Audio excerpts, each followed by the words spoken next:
लेकिन दलित दीदी ने बंगाल के दलितों, पिछड़ों, आदिवासियों, वनवासियों को कभी अपना साझीदार माना ही नहीं। सबसे बड़ा नुकसान बंगाल के गरीब, बंगाल के दलित, बंगाल के वंचित, बंगाल के आदिवासी को ही हुआ है।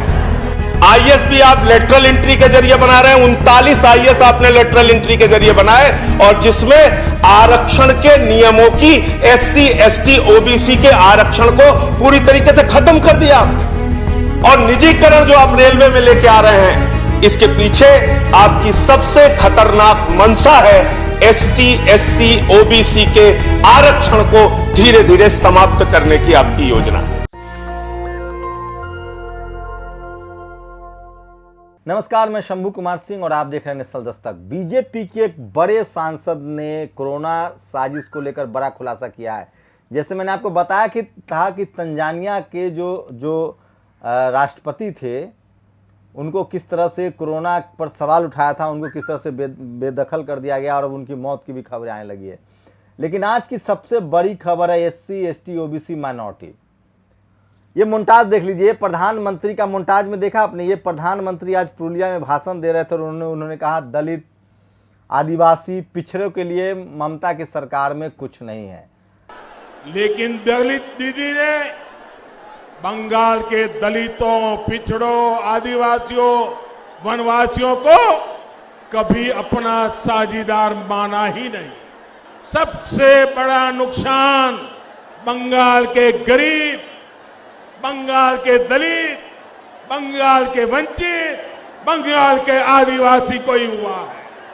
आईएएस भी आप लेटरल एंट्री के जरिए बना रहे हैं। 39 आईएएस आपने लेटरल एंट्री के जरिए बनाए, और जिसमें आरक्षण के नियमों की, एससी, एसटी, ओबीसी के आरक्षण को पूरी तरीके से खत्म कर दिया आपने। और निजीकरण जो आप रेलवे में लेके आ रहे हैं, इसके पीछे आपकी सबसे खतरनाक मंशा है एसटी, एससी, ओबीसी के आरक्षण को धीरे धीरे समाप्त करने की आपकी योजना है।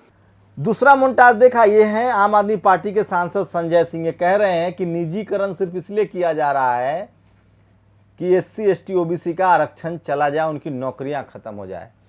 तो क्या इस देश के जो बहुजन समाज के नेता हैं, जो एससी, एसटी, ओबीसी, माइनॉरिटी के नेता हैं, क्या वो इस राजनीति को आगे बढ़ाएंगे? क्योंकि जिस तरह से सोशल मीडिया आने के बाद, मैं नेशनल दस्तक को क्रेडिट तो नहीं दूंगा, नहीं तो आप लोगों को लगेगा कि मैं अपने मुंह में मिट्ठू बन रहा हूं। लेकिन मैं एक बात बता दूं, जिसने भी ये लिखा है ना कि हीरे को अपना मोल नहीं बताना चाहिए, बहुजनों के लिए लागू नहीं होता है। बहुजन समाज के पास न टीवी है, न अखबार है। आपको अपनी तारीफ भी खुद ही करनी पड़ेगी, अपने लोगों की तारीफ भी खुद ही करनी पड़ेगी।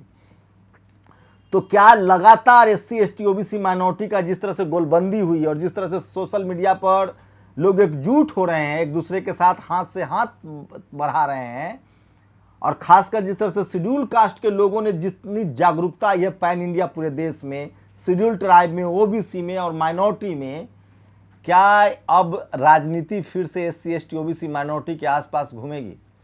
प्रधानमंत्री के कुछ सवालों का मैं जवाब भी दूंगा, संजय सिंह के भी ने भी जो सवाल उठाए हैं। लेकिन सवाल उठता है कि जिस देश के प्रधानमंत्री, जिस पार्टी का प्रधानमंत्री एससी, एसटी, ओबीसी, माइनॉरिटी की बात कर रहा है, उसी पार्टी के एससी, एसटी, ओबीसी के सांसद क्या कर रहे हैं?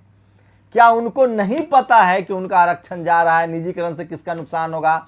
आज बैंकिंग सेक्टर को प्राइवेटाइज करने के लिए संसद में बहस हो रही है, बिल पास भी हो जाएगा। ये वीडियो देख लीजिए जिसमें सांसद हंगामा कर रहे हैं। लेकिन सवाल उठता है कि एससी, एसटी, ओबीसी, मैं अपने लोगों से सवाल कर रहा हूं कि बियॉन्ड द पार्टी लाइन, संसद में बाबा साहब को एक बात पता था कि मैंने एक ताकत दी है समाज को, संवैधानिक ताकत। एससी, एसटी को रिजर्वेशन था, ओबीसी को वो सोता हुआ हाथी कहते थे। उनको लगता था कि एक समय ऐसा आएगा कि एससी, एसटी, ओबीसी के लोग बड़ी संख्या में चुन के आएंगे, माइनॉरिटी के लोग चुन के आएंगे। मान्यवर कांशीराम साहब ने इसको अमली जामा पहनाया। लालू यादव, शिबू सोरेन, हेमंत सोरेन, डीएमके, करुणानिधि जैसे एससी, एसटी, ओबीसी के नेता, मुलायम सिंह यादव, ऐसे लोग सत्ता में भी आए, बहुजन पार्टी के भी लोग सत्ता में आए। लेकिन आज सोचिए, ये बात तो प्रधानमंत्री ने बिल्कुल ठीक कहा है कि एससी एसटी ओबीसी माइनॉरिटी को कोलकाता में कुछ नहीं मिला है, बंगाल में, ये तो बात सही है। जहां भी सवर्ण लीडरशिप वाली पार्टियां रहेंगी, चाहे नवीन पटनायक हो, ममता बनर्जी हो, चाहे लेफ्ट की पार्टी हो, चाहे वो केरल हो या फिर बंगाल हो, जब तक लीडर मायावती, अखिलेश यादव, लालू यादव या हेमंत सोरेन के हाथों में नहीं रहता है, करुणानिधि के हाथों में नहीं रहता है, तब तक आपको अधिकार नहीं मिलता है। सोचिए, ये बात वो आदमी कह रहा है जो सबसे ज्यादा एससी एसटी ओबीसी माइनॉरिटी का अधिकार छीन रहा है। मैं क्या कह रहा हूं, जितने अधिकार इन लोगों ने छीने हैं, ममता बनर्जी ने या नवीन पटनायक ने या तमाम जो सवर्ण लीडरशिप वाली पार्टियां हैं, लेकिन अब एससी एसटी ओबीसी माइनॉरिटी की ताकत दिखने लगी है। लेकिन सवाल है कि जो संसद में लगभग 150 के आसपास, आपको बता दें 180 के आसपास ओबीसी के मेंबर ऑफ पार्लियामेंट हैं, लोकसभा और राज्यसभा मिला के, क्योंकि कुछ दिन पहले ओबीसी कमीशन ने एक चिट्ठियां लिख दी थी, तो 180 वो हो गए। 131 के आसपास आंकड़ा बैठता है एससी एसटी का, तो 180 और 131 सरकार चलाने के लिए भी ज्यादा है।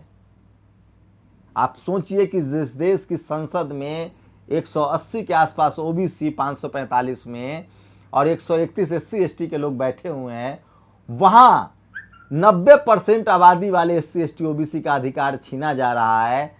क्या गलती हमसे हुई है कि हम नेता चुनने में गलती कर रहे हैं जो फूले पेरियार अंबेडकर की विचारधारा से नहीं है, या हमें जरूरत है मायावती, लालू यादव जैसे लोगों की? ये सवाल तो है जो आपको सोचना पड़ेगा। लेकिन एक बात तो है कि सोशल मीडिया ने जिस तरह से एससी एसटी ओबीसी माइनॉरिटी के हक अधिकार की बात की है, कहीं ना कहीं ये राजनीति का विषय है। अब अगर इसी मौके पर जब प्रधानमंत्री ये बात कह रहे हैं, और सोचिए उनकी पार्टी सबसे ज्यादा हक छीन रही है एससी एसटी ओबीसी की, उनकी सरकार, अभी आंकड़ा आया है यूपीएससी की भर्ती तक में 80 सीटों की वैकेंसी निकली है, उसमें से ईवीएस कोटा जो है वो 10%, मतलब 8 सीट होना चाहिए, उनको 19 सीट दे देते हैं। ये अभी दिलीप मंडल ने शेयर किया है। दिल्ली के सोशल जस्टिस मंत्री जो हैं राजेंद्र पाल गौतम, उन्होंने कहा कि ये बहुत ही गंभीर विषय है। कल आम आदमी पार्टी के सांसद संजय सिंह ने सवाल उठाया कि निजीकरण क्यों किया जा रहा है, क्योंकि एससी एसटी ओबीसी का आरक्षण चला जाए। ये बहुत गंभीर विषय है और आप लोग टीवी अखबार में फंसे रहेंगे तो ये कोई बात। मैं फिर कह रहा हूँ, जितने एससी एसटी ओबीसी माइनॉरिटी के पत्रकार हैं या सोशल मीडिया पर, अब तो सब पत्रकार हैं, आप इस पर लिखिए, बात कीजिए, अपने आप हक अधिकार की बात कीजिए, नहीं तो बहुत देर हो चुकी होगी। लेकिन एक बात है कि प्रधानमंत्री ने बात सही कहा है कि चाहे वो ममता बनर्जी हो, चाहे वो नवीन पटनायक हो, जितने भी गैर बहुजन लीडरशिप वाले दल हैं, वो उनके राज्यों में इनका अधिकार सुरक्षित नहीं है। ये बात आपको समझना पड़ेगा। कांग्रेस बीजेपी में आप एससी एसटी ओबीसी के लोग मुख्यमंत्री या प्रधानमंत्री हो सकते हैं, लेकिन आप अपने लोगों को, इसलिए मैं कह रहा हूं कि बहुजनों को बहुजन लीडरशिप वाली पार्टियां चुननी पड़ेगी। और जब संजय सिंह जैसे लोग सवाल उठा सकते हैं तो एससी एसटी ओबीसी माइनॉरिटी, अब तो कम से कम बीजेपी में जो एससी एसटी ओबीसी के नेता हैं उनको बोलना चाहिए एससी एसटी ओबीसी के हक अधिकार की बात, आपका प्रधानमंत्री बोल रहा है। लेकिन फिर भी ऐसा नहीं होगा, क्योंकि हमारी जो राजनीतिक जागरूकता है वो नहीं है। हम वो तमाम जो पावर सेंटर्स हैं एससी एसटी ओबीसी माइनॉरिटी के लोग वहाँ नहीं है। मीडिया, जुडिशियरी, ब्यूरोक्रेसी, हम लोग कहाँ नहीं है। हम लोग ओपिनियन मेकर जगह पर नहीं है। हम लोग मीडिया में नहीं है, ब्यूरोक्रेसी में नहीं है, जुडिशियरी में नहीं है, बिजनेस में नहीं है। और जहाँ पावर सेंटर्स है, जहाँ आप दरोगा बन सकते हैं, चपरासी बन जाइए, दरोगा बन जाइए, कुछ आईएएस भी बन जाइए, लेकिन आप पावर सेंटर्स में नहीं घुस सकते हैं। तो ये स्थिति है। और अब बता दूं कि कोरोना को लेकर अब साफ कहा है सुब्रमण्यम स्वामी ने कि 70 लोगों की लगभग मौत हो चुकी है कोरोना वैक्सीन से। ये बहुत ही गंभीर खबर है। भाजपा कोरोना वैक्सीन से नीति आयोग को देनी चाहिए रिपोर्ट, ये कहा है। और सोचिए कि किस तरह के हालात हैं। और ममता बोली भाजपाई प्रचार करने आया तो बर्तन लेकर दौड़ा, खुद को बताया बाघ। तो ममता अब लगातार अभी बीजेपी मीडिया आपको, लेकिन एससी एसटी ओबीसी माइनॉरिटी के लिए सबसे बड़ी खबर ये है कि आपको अपने लोगों को समझना पड़ेगा। और एक खुशी की भी खबर है, सफलता की भी खबर है कि मुंबई के जो महाराष्ट्र के जो डीजीपी बने हैं वो बहुजन समाज से हैं। नागपुर में उनकी पूरी पढ़ाई लिखाई हुई है, तो एक अच्छी बात है जो डीजीपी है। मैं फिर कह रहा हूँ, इस देश में जब तक आप पावर सेंटर्स पर नहीं पहुँचेंगे एससी एसटी ओबीसी माइनॉरिटी को न अधिकार मिलेगा, न न्याय मिलेगा और न ये देश मजबूत होगा। संविधान को भी तभी बच सकता है जब बहुजन समाज के लोग एकजुट हों और तमाम जगहों पर जाकर एक न्याय प्रिय देश, एक मजबूत मुल्क और जहां सबको न्याय मिले। एक फ़ोटो बहुत तेज़ी से वायरल हो रहा है, ये रावत जी का है जो कि उत्तराखंड के मुख्यमंत्री हैं, जिनका जीन्स वाला बयान आप सब लोग जानते हैं। शुक्रिया, आप लोग प्रतिक्रिया अपनी जरूर दीजिए। नेशनल दस्तक की आपसे गुजारिश है कि अगर इसको बचाना चाहते हैं तो नेशनल दस्तक को सब्सक्राइब करने के लिए रेड कलर के सब्सक्राइब बटन को दबाएं, फिर बेल आइकन की घंटी दबाएं। नेशनल दस्तक को बचाने के लिए बहुत जरूरी है कि हर खबर को शेयर करें, लाइक करें, कमेंट जरूर करें।